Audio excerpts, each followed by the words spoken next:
To add a custom border to your product, choose the Image and Text menu, and click Choose from Designs to choose from our assortment of pre-made borders. More will be added in the future. Once you've added a border, click and drag to make it fill your template. From here, you can add your own image behind it.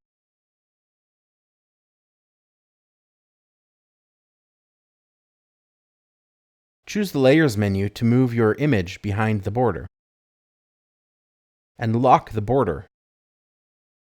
From here, you can edit your image without being affected by the border.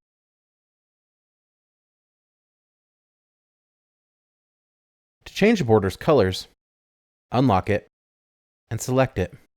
You'll see the colors available here.